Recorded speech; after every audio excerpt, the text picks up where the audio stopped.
As Donald Trump's lead in the GOP pack continues to grow, and now it's 37 points over even Ron DeSanctimonious, Deep State Ron, Tucker Carlson stepped in and basically knocked out most of the GOP rivals. And can we say to Mike Pence, bye, bye, bye, bye, bye, bye, bye, bye, bye, bye, bye. Let's get ready to rumble! You can't handle the truth.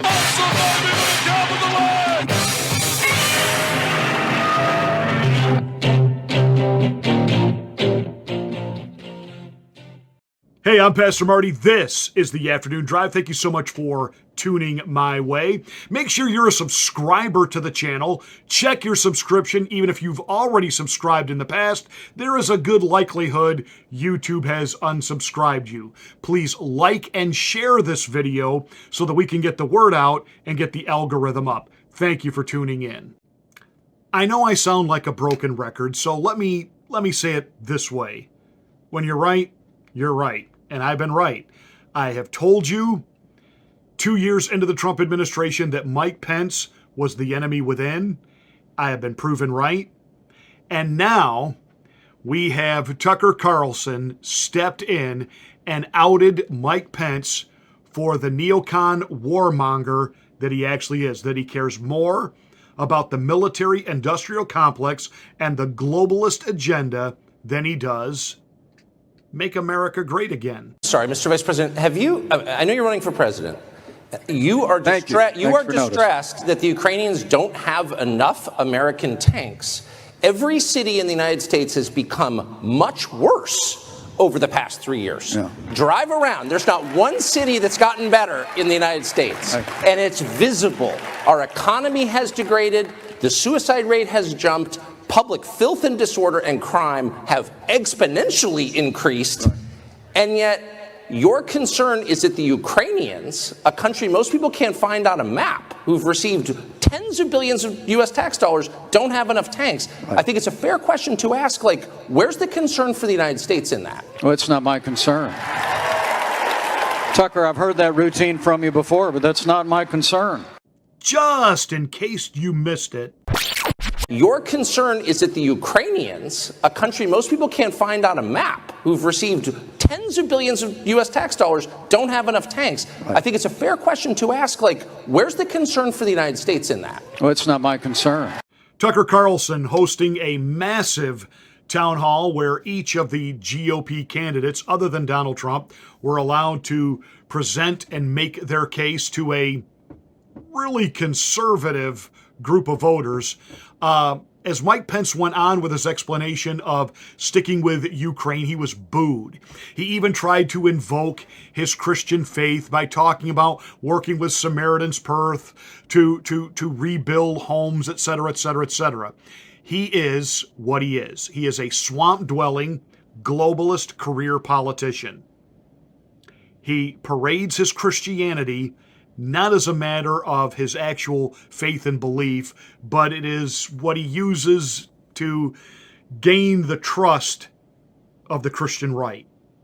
I'm going to be as graceful as I can as a pastor, as a born-again evangelical Christian, but I have to really question the so-called Christianity of former Vice President Mike Pence, because he seems to trout this out as a talking point rather than as a matter of real faith that leads him by conviction.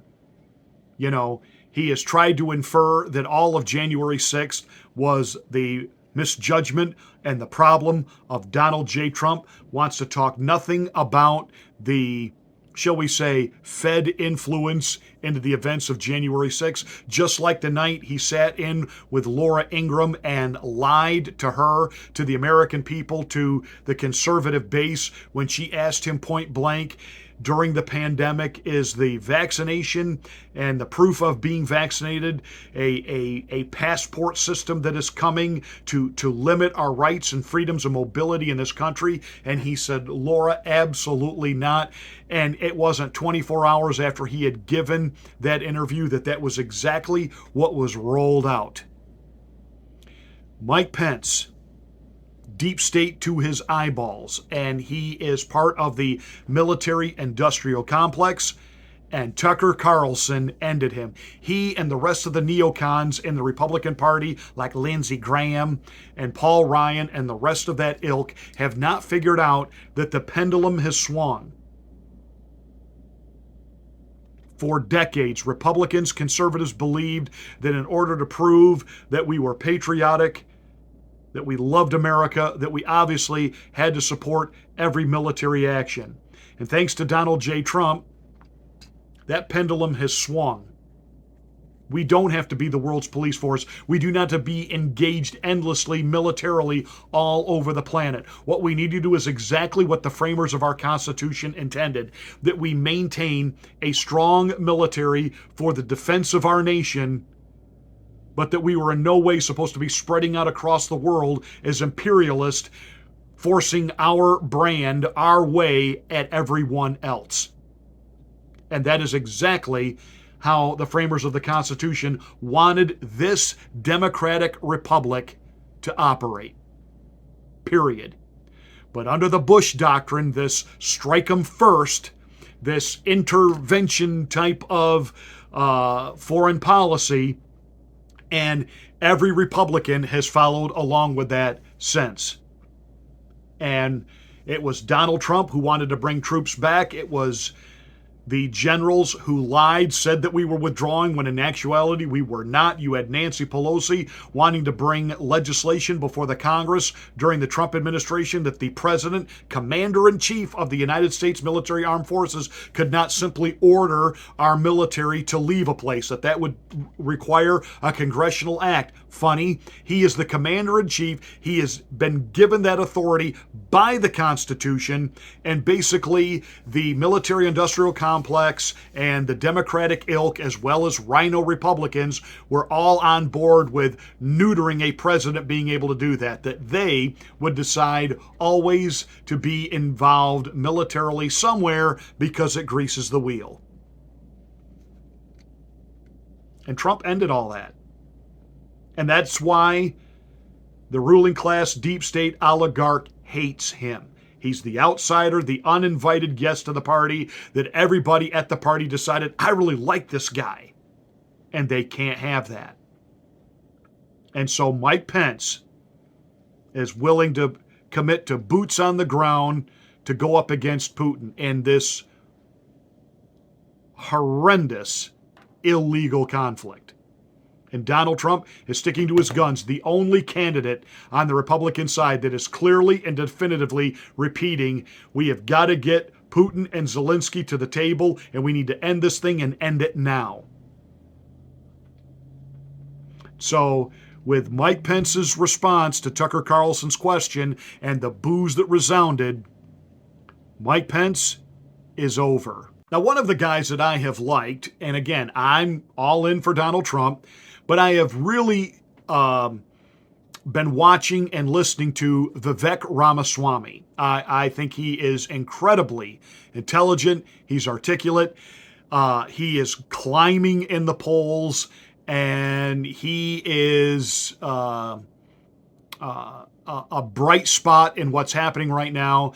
And Tucker Carlson asked him a series of questions, got great responses, and Vivek is not afraid to talk to anybody. He's constantly going into what's deemed as enemy territory, CNN, PMSNBC, et cetera, et cetera, et cetera. And so Tucker Carlson wanted to get his take on January 6th. Well, since you're getting radical now, let's go through a list of all the other things you're not allowed to say. So you've just said, you're not attacking anybody, but this doesn't seem to be helping us. In fact, it seems to be creating an alliance that we can't beat, and really, it's pretty scary. So let's just go through the list. Another thing you can't say is that maybe January 6th, while appalling on one level, maybe it was not an insurrection. So let me talk about, I haven't talked about this much in the campaign. I'll be very honest with you. You want to know what caused January 6th? There's such a temptation to say that there's one man whose name is unspeakable. We can't. No, first of all, it's QAnon. It's QAnon. It's QAnon. You want to know what caused January 6th? Is pervasive censorship in this country in the lead up to January 6th. You tell people in this country they cannot speak. that is when they scream.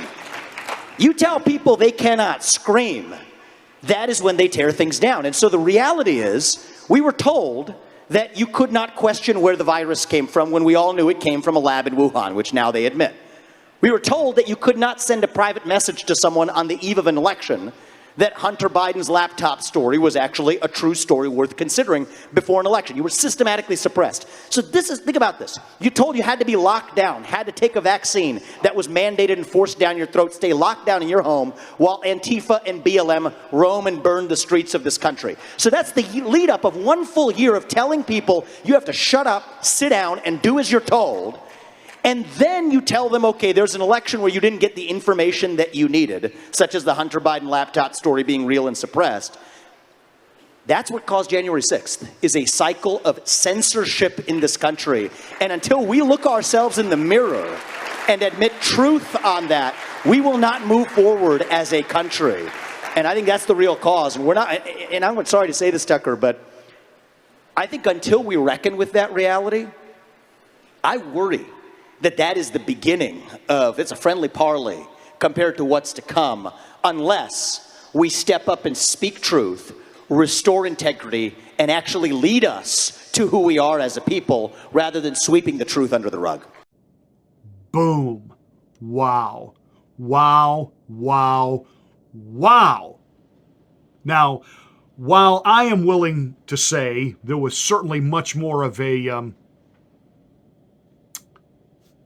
Fedsurrection involved here, he is right.